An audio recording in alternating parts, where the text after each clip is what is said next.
Give me what I want!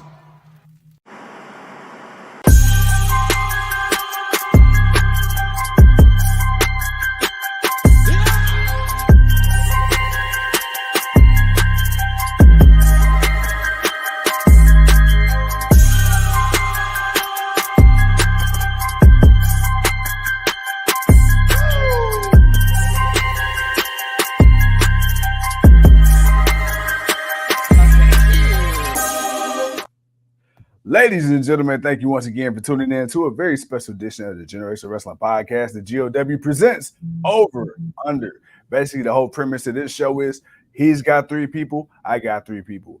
Guy, girl, manager. And we're going to basically talk about who we feel is overrated, who we feel is underrated. We're going to pick at random, and then we're going to give our general perspectives on said talent. And also, we're going to allow the people to chime in as well and get their thoughts on the respective talent that we bring up, and so on and so forth. But other than that, with that being said, ladies and gentlemen, thank you once again for tuning in to the GOW, the Generation Wrestling Podcast. I am the franchise, aka the showstopper, better known as the GOW's resident tribal chief.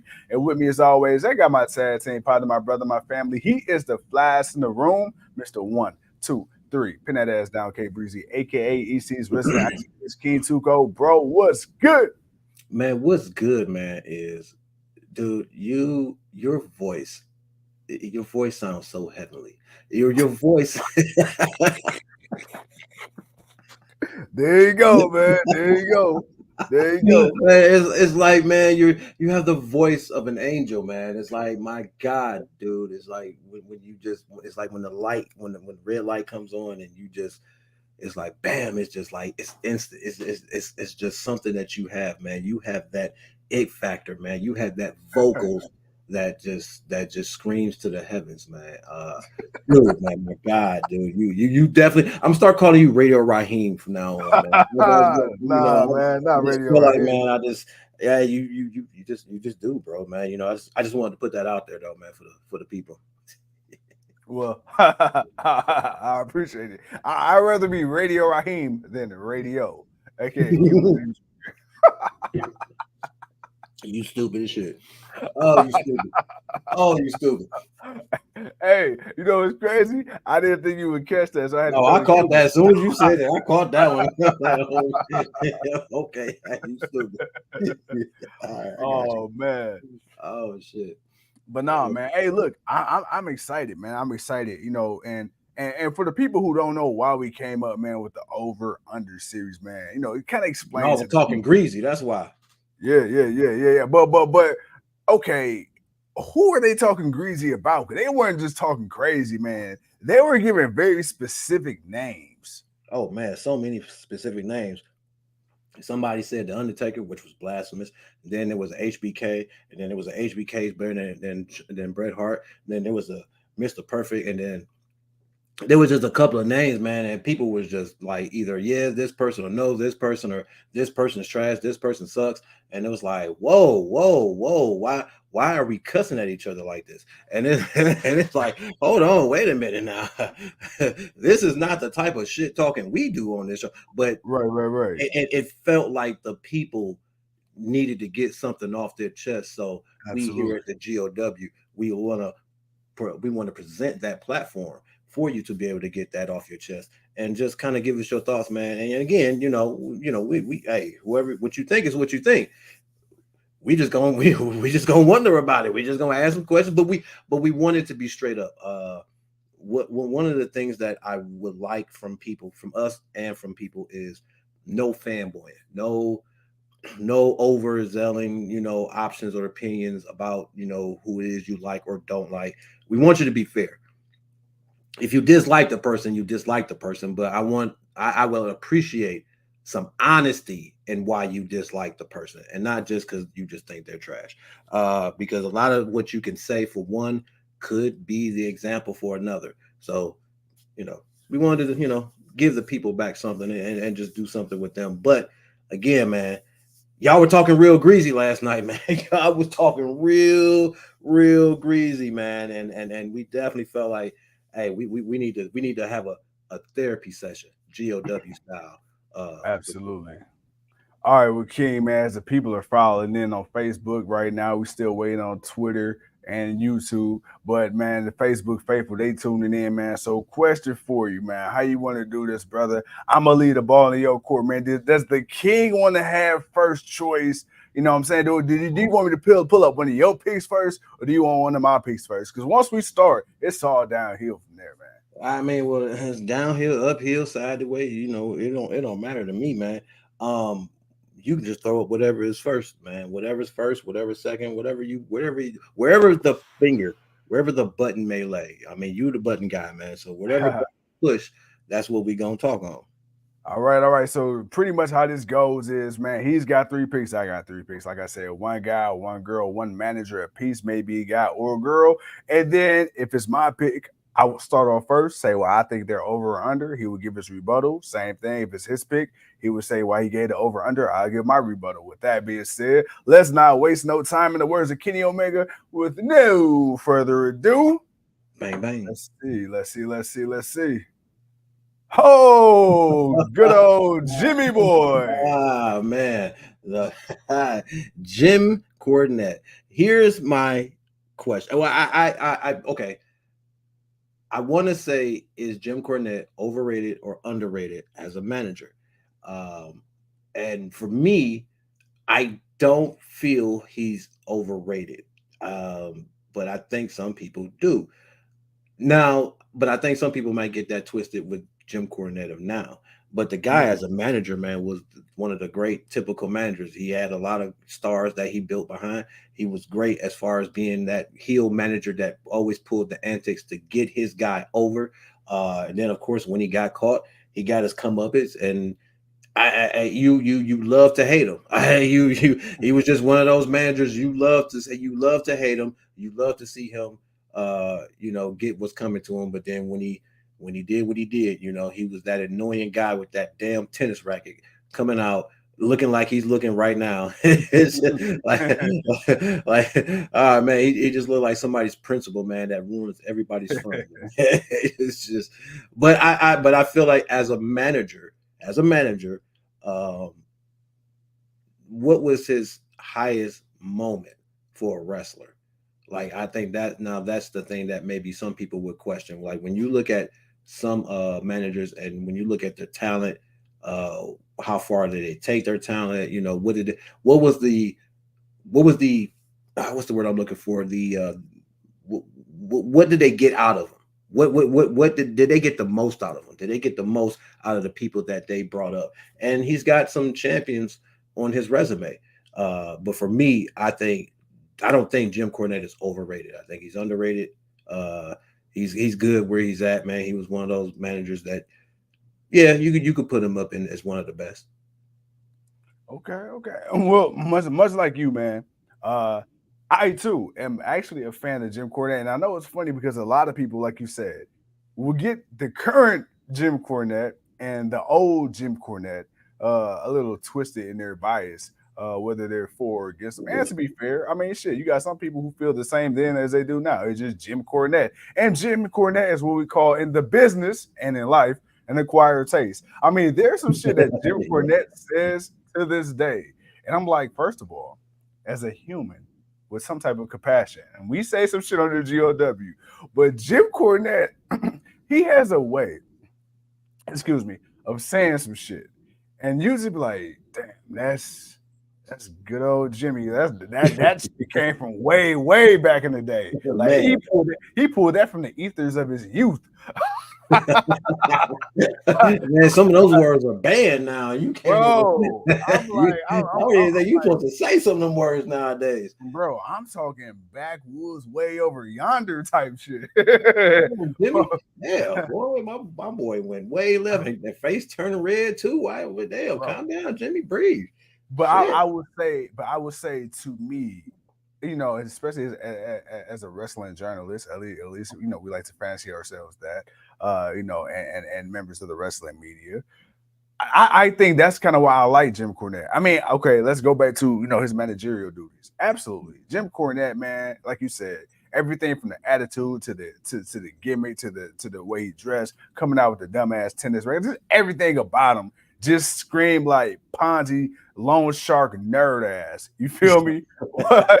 In his mama's basement still. Yeah, but it worked. But it worked. And that was the thing. Like, it was so bad, it was good. And let's face it, okay, does Jim Cornette say some things, man, that you might not agree with? Does he say a lot of shit that may be, outdated or politically incorrect? Sure. But you can't disregard, man. It's not always the message or the messenger, but it's the message itself. And I think that's where a lot of people get it twisted. Jim Cornette, man, He's from a he different time. says a lot of shit, but he knows a lot of shit. And Yeah.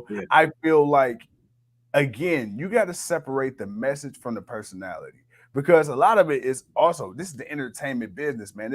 These are carnies in real life. Jim Cornette, man, he's going to be a little overly animated, and he took that character and he incorporated that, into the media member he is now, to the podcaster he is now. But going back to Jim Cornette, man, I agree with you. I definitely feel like he's not overrated. He's actually, up there. I know a lot of people will probably disagree, but a lot of people will agree. So with that, sir, I would give you that. Now, going on to my pick, one of my picks. Whoo, let's hop right into it. Since you went manager, I gotta go manager. I'm gonna talk about. We ain't talk about CJ Perry. We talk about Lana. Okay, now, I'm going to say Lana is underrated as a manager. As a manager, dude, you cannot tell me when she came out with Rusev, Alexander Rusev, to be exact, when he first came out as a Bulgarian brute, and she came out as the Ravishing Russian. You can't tell me they did not have the best 1-2 punch going on as far as manager, athlete at the time. When you talk about the male-female dynamic, I think the only other tandem that came close, and maybe even better, I will say, was Andrade, Cien Almost, and Zelina Vega. That's it. But I think Lana, up until she became a face. Now, when she became a face, I didn't like that. But when her and Rusev were the heels, bro, I feel like she was one of the hottest managers in the company at the time. So for that time period, I would say underrated. What about you? Overrated. Really? Lana was overrated, bro. Lana was overrated, man. Bro, she was she was a pretty face that spoke a foreign language. That was all that is. That was a Vince McMahon fixation more than anything else. That was not. Oh, man. Bro, don't get me wrong. Now, don't get me wrong. Yeah, Rusev was something, but I mean, I wouldn't so much put that on her. I would put that more on creative, because they could have did more with them. They didn't. But I mean, honestly, bro. I mean, what was her thing? Rusev Crush. Like, bro, that's like it overrated, man. There's not enough there for her as a manager, because her manager is one person. Right? She's had one person who's had some success. Now, yes, true. Rusev has had some success, but he's had a lot of failures. It's like, and his biggest success is what's the name coming out to do his introduction for Rusev Day, and then she barely was a part of that. Like, so it was like it was. That's why I preface. I made sure to say for that era, even for that time period. So she was in the time period that I'm speaking of, when I say that Rusev was the hottest thing going at that time, her and Rusev, you don't think she was the hottest manager at that time?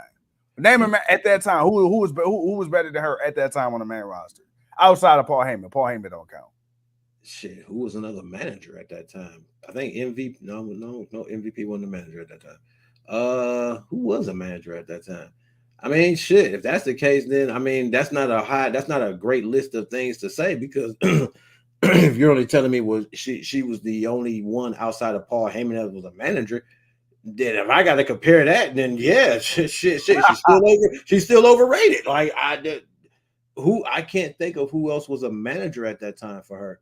But again, I mean, her Russian sucked, and you barely understood half of what she said, and she didn't really. She was just a pretty little thing. That's all she was. She was more of eye candy, of just saying one phrase every time.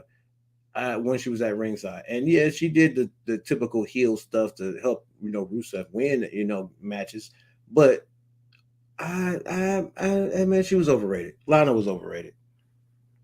So what we got? We got two overrated for you. We got one overrated, underrated for me. Okay, now this is where things start to pick up and get a little interesting, man. No, I Right got here. it underrated. No, I had what's the name underrated. I had Cornette underrated. Oh yeah, coordinate underrated. Yeah, Underrated. Okay. Okay. So then we went in one with the underrated, overrated. Okay. yeah. Next up, we got the whole effing show. Mr. Monday Night. Mr. Hey, it's me. RVD. Rob Van Dam. Bro, who you got? Or I should say, what do you have? Overrated or underrated? Ah man, Rob Van Dam is underrated. He's not overrated, man. And I say Rob Van Dam is underrated because of what he has done in the matches he is. Like the dude, he's not just a spot guy. Like he can wrestle, he can do some other stuff, but he has an array of arsenal of what he does that actually hurts people. When you look at a high flyer, sometimes you wonder how much damage a high flyer can do to a bigger guy. Rob Van Dam has had some pretty good battles with guys bigger than him, and he's held his own because he brings, you can say it's the hardcore element, but he learns how to use what he does in his move set with a chair, a ladder, a table, a garbage can lid, a stop sign, a fire extinguisher. It doesn't matter, man. Rob is resourceful. He's agile. He can fly from anywhere. He does awesome. I mean, when the Rolling Thunder, other moves, like the guy, he has a way about him. He has the charisma. He has that electricity when he comes out. And when the guy comes out and you see them thumbs go up in the air, you just automatically go, Rob, man, damn. And it's just like, and then no matter the time, and then as soon as he goes back in the ring, you just Rob Van Dam. Every time he comes out, man, it's automatic, yes, excitement for Rob Van Dam. What I call him the best of the best in ring. I won't. I would say he's up there. I think he's up there. He ain't the best of the best, but he's up there with the best. Because he definitely can go with anybody in the ring, and then we've seen that. We've seen him wrestle with everybody from other high flyers to technical to big guys. He's held his own against everybody. He's had great matches. He's won a lot of big time moments, and he's the whole freaking show, dude. shit, flat out. Rob Van Dam's the whole freaking show, man. So he's not overrated. The guy, he's underrated, man. He's definitely that dude. I'm the same way. I much like you. I agree. Rob Van Dam is definitely underrated, and it's crazy because Rob Van Dam, his career, especially on the mainstream circuit, has been very. It's been a very weird one, man, because there's been a whole bunch of starts and stops. I mean, he had his run at ECW, then of course with WWE, and then he left for a short period of time. I But he's can't. been successful in all those stops. No, no, That's no. the thing. He's been very successful. Very much so. And Rob is an enigma in the sense that you could put him literally in the ring with anybody and he poses a legitimate threat, right? You can put him in the ring with a guy his size, threat. Put him in the ring with a guy that's smaller than him, threat. Put him in the ring with a guy that's bigger than him because he has such a unique move set. And I remember when Rey Mysterio, man, when of course Rey did his thing in WCW, Hmm. and all that. But I remember 2002 when WWE, when they was promoting Ray as like, yo, the greatest Mexican import ever, right? And then Hmm. of course, Rey Mysterio came in at a time where WWE, they were starting to showcase the smaller guys a little bit, the cruiserweights really taking on where WCW left off. And Ray at that time, he had a move set that you really didn't see much of on the main roster outside of like a Billy Kidman and a few other smaller guys because it was so Sometimes, yeah. big male dominated. So when Ray came out, like this guy came out, the biggest little man, the mask, the colors, the pyro, just everything was so different. That's how I felt about Rob Van Dam, man, because Rob Van Dam, he moves so unorthodox. Like nothing in his move set like you really seen before. Like you didn't see people do a rolling thunder or just the way he executed, a springboard. Moonsault, What was it? Shooting springboard star press. moonsault. Yeah. 5 star. What the hell is it called? What you talking about? The 5-star far splash? No, not that. Are you talking It's about where, the moonsault, the rolling yeah. thunder How he and the bounced off moonsault? with the split-legged Yeah, moonsault. yeah, yeah. No. Yeah, Well, you don't. The only person you see doing it after him was John Morrison. You saw John Morrison doing it, but yeah. you And it didn't was like really see everything, nobody like the coming Van after him. Daminator, like he'd throw the chair, do like the jumping spinning, like just little stuff like that. Or he took things that people did, but just his, I wouldn't say quirkiness, but just I guess he had a quirkiness in the way he moved, was just so awkward, but so like It was free martial fall. art. It was almost meditating because Rob had that carefree dude. I mean, Rob Van Dam was Matt Riddle before Matt Riddle. Let's be Yeah, honest, yeah, okay? And that's really that's why I think that's why I kind of took to Matt Riddle because I hmm saw Rob Van Dam in him, but he was a different style than Rob Van Dam because he's not as high fly as Rob. He's more of shoot fight style, which yeah, kind of makes him a little bit more aggressive when he goes in the ring with people. So I saw something about him that I really liked, and that's where and also it gave me Rob Van Dam vibes when I seen him. yeah. He was just more ditzy than Rob. Rob was never that ditzy. He was always on his stuff. He was always on his game. He was always about his business. He was chilled and relaxed, and he was always zen about everything. But if you wanted to fight, oh, he'll bring you to fight. If you had a problem with something, he'll tell you to chill. Don't worry, you can always count on Mister Rob Van Dam. So and you can't tell me the guy wasn't charismatic. You couldn't tell me the guy couldn't have a funny moment or something with people in the back. And even the moment we had with Kane, like the dude, man, Rob is Rob, man. He was a fan favorite. He was over. Uh, and he can go in the ring with anybody. He can have great he's had 5-star matches with people. So it's it's like, man, how do you not enjoy what this guy can bring to the table, man? And what he brings different to guys that may not match his style, but yet what you can get out of it. Well, speaking of, what you bring to the table, Oh yeah, I can't wait to see. Is this your pick or my pick? Let's go. I can't wait to see. this is my pick right here. Oh, okay.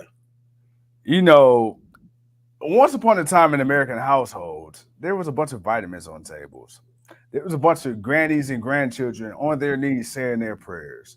And this next guy I'm gonna Oh, bring up you right son of here a bitch. You is son of a bitch. is You, overrated as fuck. I'm talking about you son of Jerry a bitch. Olea, aka Hulk Hogan. You rat bastard. Ooh, you rat bastard. Ooh, go ahead. I'm sorry. Go ahead. You rat bastard, you. Look Ooh. here, look here, look here, look here, look here, look here.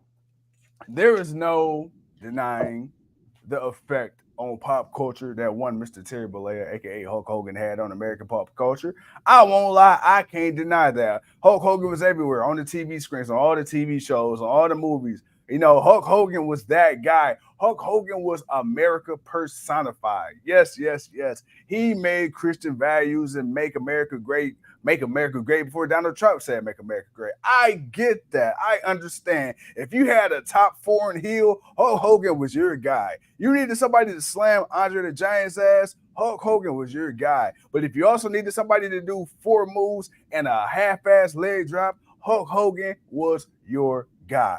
I will say this and I will mean it and I will take him off the screen so I can look you in your face and tell you, sir, Hulk Hogan was just a name. I'm sorry to tell you that. He couldn't wrestle for shit. People want to criticize John Cena What? not being able to. What? Hulk Hogan could not wrestle for shit. I will say that. Yes, Hulk Hogan, he had a nice little run in Japan. That was cool. But what he did here in the Americas, Hulk Hogan didn't wrestle for shit. I am going to say that. I'm going to stand on it and I'm sticking to it. Hulk Hogan was not that guy in the fucking ring. If you want to be honest, he was marketable as shit. Absolutely. He had the look. Absolutely. He had the build. Absolutely. But will I put him as one of the best wrestlers ever? I will fucking not. And I stand on that shit.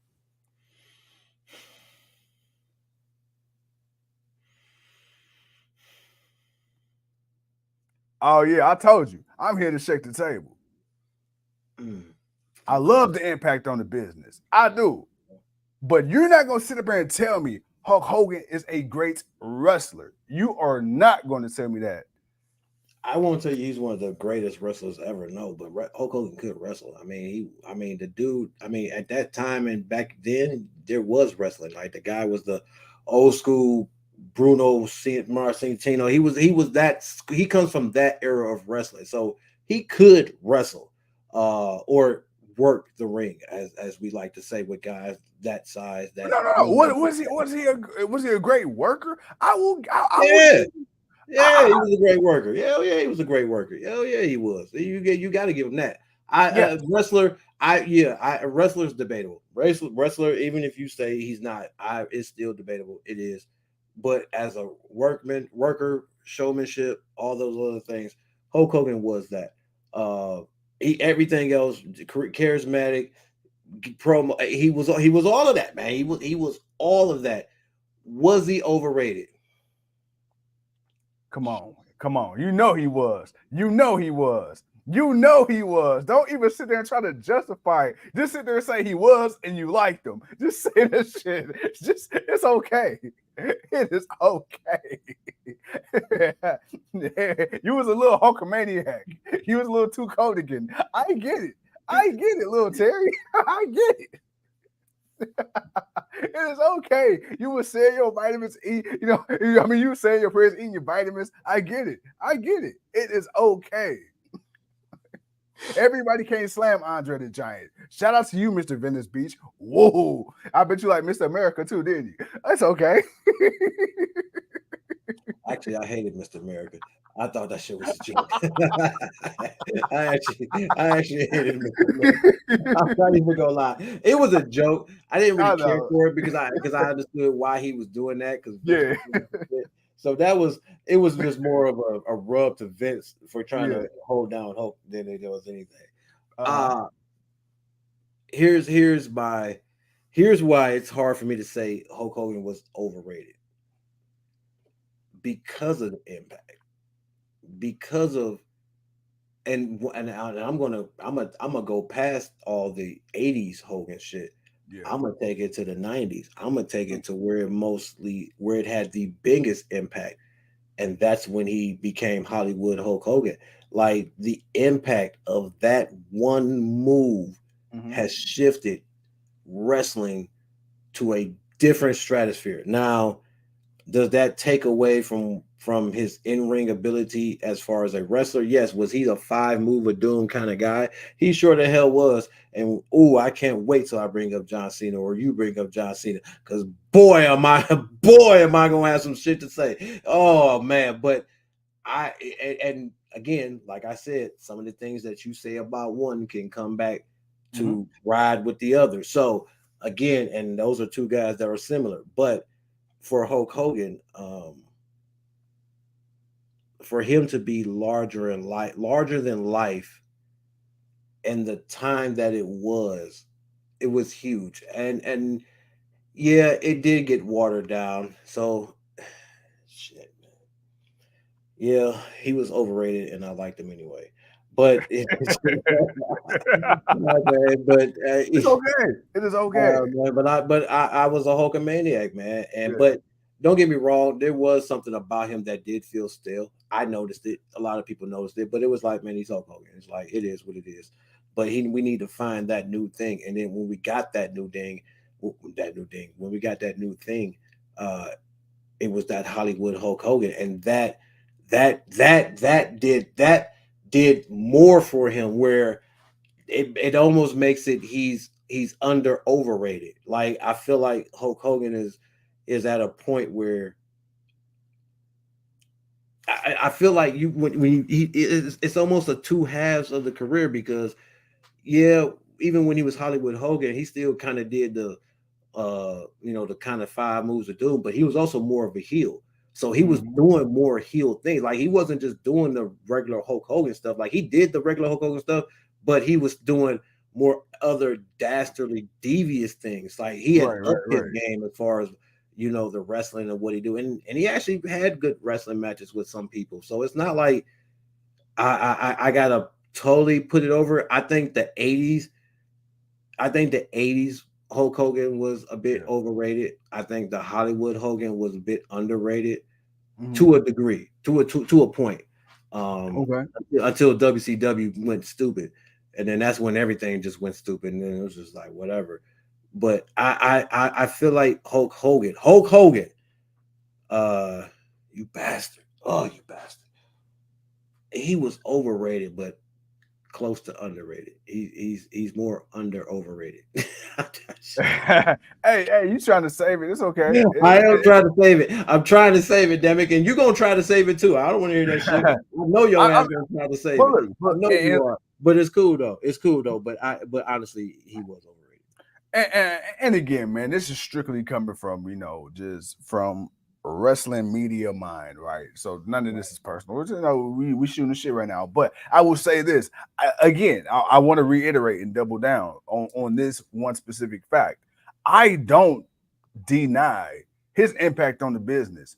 As far as what he's meant to the business, there would be no WWE, WWF, WCW as we know it without Hulk Hogan. Because again, at that time, that was such a seismic shift because you had people coming and going left, right, WCW, WWE, WWF, WWF to WCW. Nobody, I mean nobody. I'm talking about Scott Hall, Kevin Nash, X Pac, Lex Luger. You had so many people coming in and out, and nobody made the impact that Hulk Hogan did. Like literally, when Hulk Hogan came out and they realized he was a bad guy, that was like Brown's Bottlegate. That was like Malice at the Palace before it was a thing. Like, like he literally caused, like you said, a seismic shift in the industry. So me taking I gotta disagree with you on that part of that because I feel like Scott Hall and Kevin Nash going to WCW and the way they came in was impactful because you But didn't see but, guys but, come but, but in did like it that. impact it in a way? It's funny. Me and you about to pull a double turn. We about to pull a Hogan and Rock at WrestleMania. But did it impact in the way that Hollywood Hogan impacted it though? It Because I did because it brought an extra shock value to it because Mhm. it was so out of nowhere. That's the thing that benefits Hogan in this matter because you just knew, oh shit, here come Mr. Red, White, Blue America coming to save the day. No one outside of anybody that's not totally a Hogan fan or anybody with common sense that's not going to be look at Hulk Hogan and think, oh, he came to save the day. They kind of saw it or knew, but anybody else that it mattered to, and that's the people where you got a lot of those boos from. All those people that booed and were mad and upset, they were the people that no matter what, when Hulk Hogan comes out, you know he's coming out to save the day. And Mhm. you don't think nothing else otherwise. And when he came out and did that, yeah, it did a shift in wrestling that you ain't never seen such a heel turn so quick and so Yeah, vicious. And yeah, that is on a pedestal by itself because of who he built himself his long career to be. But the way that Scott Hall and then Kevin Nash came into the business and the way that they were kind of breaking the fourth wall, that was impactful in a different way, but it was still impactful because it gave way for Hulk Hogan. If they don't do that, that Hulk Hogan turn means nothing. Like yeah, yeah, yeah, that yeah, moment means nothing without them two. Without Scott Hall walking facts. down and Yeah, looking like he's an invader from WWE, it has no value to what Hulk Hogan does because again, that wasn't the original plan. You got to also think yeah, about that. It wasn't the original plan for Hogan to be the guy. It was for Sting. Now that would have yeah, still been impactful yeah, too because it's Sting because you looked at Sting that way, uh, but the fact that it was Hulk Hogan and it's like it's Hulk Hogan. Hulk Hogan always comes and saves the day. Hulk Hogan right. always does that, and it had the shock value that it had, but without Scott Hall and Kevin Nash doing what they doing and it taking off the way it did, that doesn't matter for nothing. No, absolutely, absolutely. No, hey, bro, I agree. I find it kind of ironic that I'm looking at the GOW presents and it kind of looks very Hulk Hogan fontish. Yeah, I just thought that was you did hilarious. that shit on purpose. You did that shit on purpose. I ain't You know gonna lie. what's crazy? I didn't though. I didn't, Yeah, but yeah, not. yeah, But you know, it was subconscious. It was subconscious. yeah. Uh-huh. Mm-hmm. All right, man. Let's get down to the last two. To the last two. All right. So my last and your last. So next up, we gonna bring up the boss, Sasha Banks. I think I already know where you're going, but this your pick, man. What you got? Over or under? Man, look here, man. Sasha Banks was so underrated. Because Ah, I'm sticking with underrated because if I gotta look at who came out, I'm sorry, man. Sasha Banks was the shit at NXT. Like, man, her and Charlotte Flair, like when they started becoming their own of who they were, man, they were the top people you hated. They had the best matches with a lot of people. Um, I think people get it twisted with Sasha Banks because she gets injured or because she knows that she is better than what the company thought she was and they were trying to pitch and told her. So instead of accepting uh what they were thinking she should be and and to how she should present herself, she fought for what she felt. And people looked at it as whiny and to me that put detriment to her in ring because a lot of people have they've punished her for that. yeah. But yet, while that was going on, people were praising Charlotte. But now people are tired of Charlotte, and now people are calling Charlotte overrated. And we're gonna get to that one day on the show. But for Sasha Banks as a character, she was over. Like not overrated, but she was over with, as far as a character, her heel. She can Right, cut right. promos. Her in-ring, she can have good matches with anybody. And she did. She put on classic matches. So I'm not gonna sit, you can't sit up here and tell me, man, this girl got to the main roster. I mean, her and Charlotte, man, they had a classic rivalry, man. They went back and forth, man. There was a benefit to it. Uh the only downside to Sasha in that matter is she didn't walk away with the championship and they just quickly kind of just put her to the side. They didn't continue to build her as a star even if she wasn't getting the championship right then. They still always build people to be relevant and stars, and to have interesting matches with other people because you want to build the business. But I feel like a lot of last minute changes, a lot of not commitment to doing something. I think a lot of, and we saw this not with just her, but with a lot of people, but a lot of them just stopping going with stuff or Vince changing his mind and doing something that had no meaning or no benefit for anybody, and it was just a waste of time, and people trashed it any damn way. And I feel Right, like a right. lot of that hindered her. All of that hindered her, man, because when Sasha Banks is healthy and she's doing something meaningful, not even if it's not just for the championships, but when she was in it and she can do her thing, man, she was doing her thing. I I just always felt like she got a bad rap because of all the other stuff. But when we look at the state of the women's wrestling, or when we were talking about it and the lack there was, we were giving her and Naomi shit for the way they handled things. But then we had to look at how they did things after they left. And they didn't do shit different. They didn't do anything more with the women's championship. Hell, they didn't really bring them back or do anything with them for almost 2 months. So it wasn't even like they actually gave a damn when you had valuable women. So I just don't get how sometimes people don't want to understand it or they just don't care. I mean, you can feel the way you feel, but damn, where's the little biasness sometimes? And in the openness, you can have that argument about somebody you like, but when that same thing happens to somebody you don't like, it's like you disregard that same argument. But that argument can be made. So I've always felt Sasha Banks was underrated, regardless of injury prone or not, because a lot of people get injured in this business. And we've seen that with a lot of people. Hell, we've always felt that some people's career could have been longer, if not for injury. But it happens. It is what it is. But and even now, she's able to go and do outside of the company and be valuable. And yeah, she got hurt, but that comes with part of this business. I mean, shit. What else? None of these people are indestructible. They all gonna get hurt.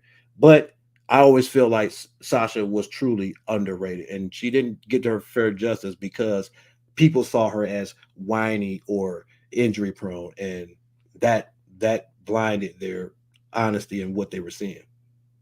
First of all, I want to thank you for your You should. I mean, I should talk shit after you disrespected Hulk Hogan. Hey, and while I stand on what I said, Yeah. I apologize for the viciousness of my words Mhm, towards you and mhm, Terry Bollea. mhm. Yeah, we got. But no, you know what's crazy? No, you literally said anything I could have said, but I will say this. I'm going to actually fuck your head up a little bit. What's up? I do feel like Sasha was very underrated. And that's bias aside. Like everybody know me. I'm a huge Sasha fan. I'm a huge Belair fan as well. Like I Mm. don't make no bones about that. But I will say this. This is why I give Sasha her flowers, right? And as much to what you said, Sasha is unapologetically herself. I felt like Sasha damn near found herself.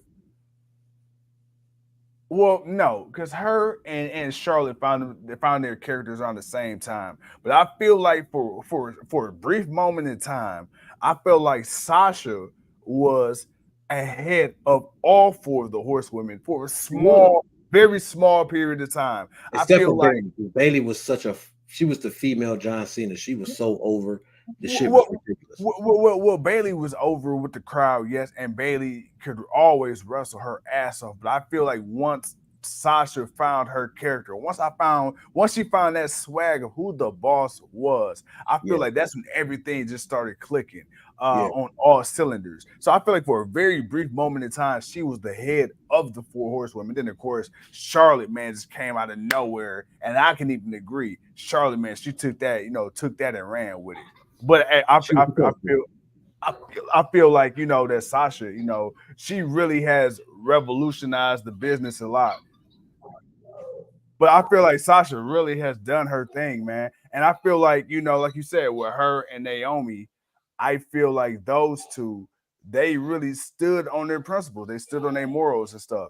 And for her to, again, like you said, be injury prone, that's true. But dude, I don't know, man. Like to me, when you look at her matches, when you look at her WrestleMania matches, her WrestleMania record ain't shit. I would give you that. Her WrestleMania record ain't shit. But when you look at just the matches and the storylines, like any storyline she's been involved in, any title match she's been involved in, you can't help but to look at it and be like, yo, damn, like just assume it's going to be a great match.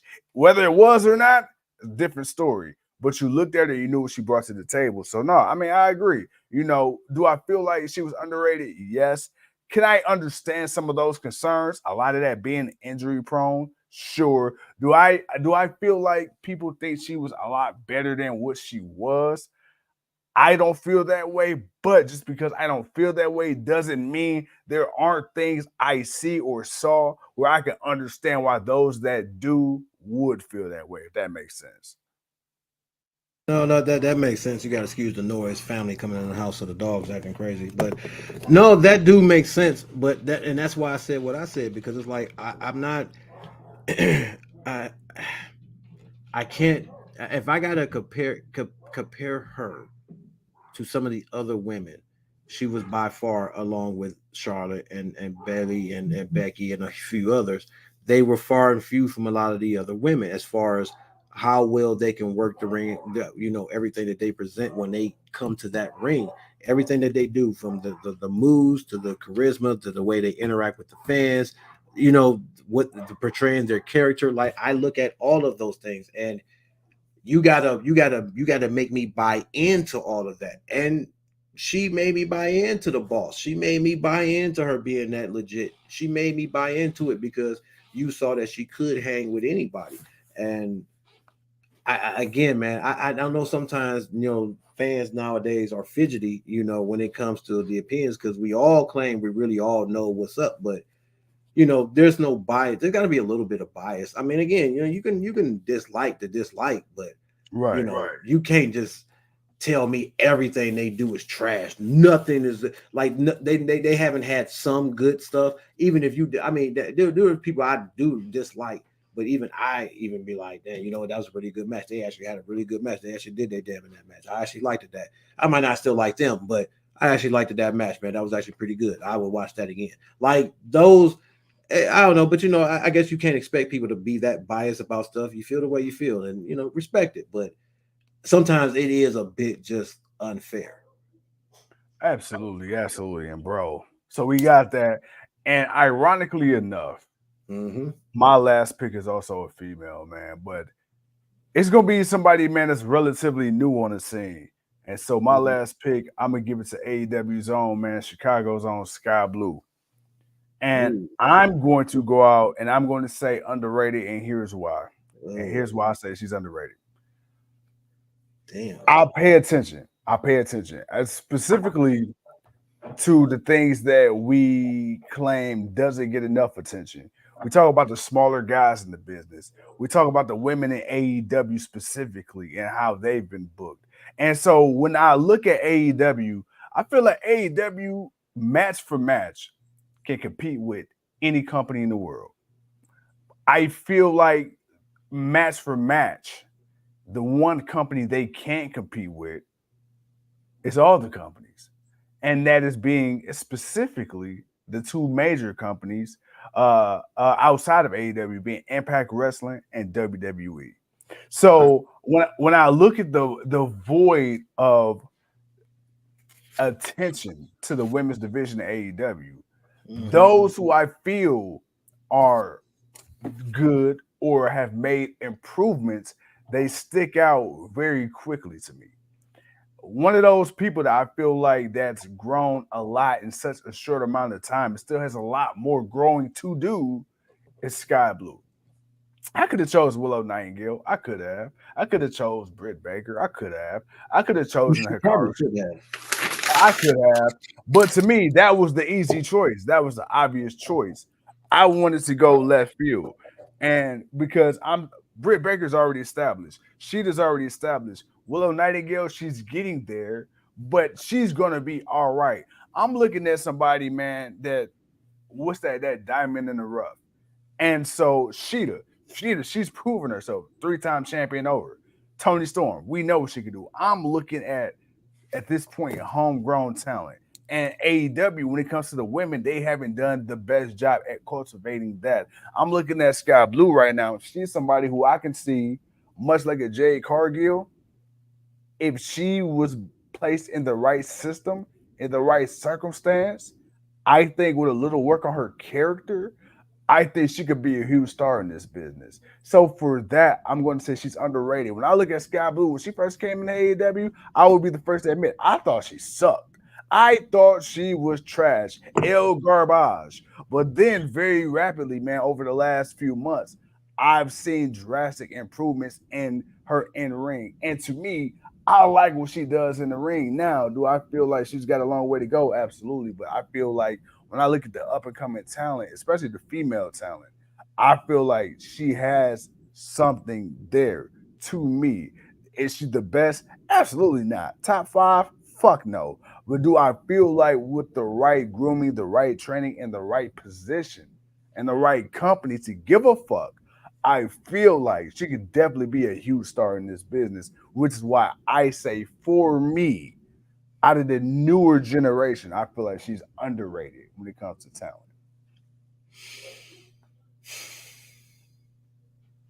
She's overrated. um, Really? Really? Wow. because she's not there for any of the stuff that you said. She's not there yet. Like, yeah, she might have been looking nice or had a nice couple of moments, but she's not there yet. Right now, she's not even a needle mover. She's not even like she's But is that because of her in ring, or is that because of you don't buy the character? Because I'm talking like I've admitted the character work needs work, but I'm talking about like in ring. I feel like with any the ring proper needs work too. In-ring needs work too. She's gotten, I mean, she's gotten better than when she started, but she still got a long ways to go. I I'm not. I can't like. Uh See, the same thing could be said for Willow, but there's still room to grow. Um, I agree. but there's definitely still room to grow there. I think for Sky Blue, I'm not totally against her. I don't dislike her. I like her. I want to see her come up, but I think right now she's a bit overrated. I think there's still a lot more she needs to do to really become more predominant. I think because right now she wins against those that she should beat. She hasn't really been beating or really having too many great matches. Like some of the matches he's had, they've been okay, but it's not. It ain't been all on her, but there's just still something that just hasn't clicked for me. Um, I hate to say it, she's a bit of eye candy too, but at the same I time, can agree. I can agree. she does have some great some good movement in the ring. I just don't think she's there yet, so I think she's still a bit overrated until she steps out of that limelight and into a new light and brings something new to the table. So I'm what I've noticed, and that's it for our picks. But what I've noticed is it seems like that she and Willow are going through this dark transformation after being misted by Julia Hart, right? And Julia Hart is an honorable mention in this case because we've seen when she was that little cheerleader gimmicky chick, bro, ass, super ass. I'm talking about anal plug butt juice. You feel me? And Damn. then yeah, oh yeah, bro. She sucked. She was terrible, horrible.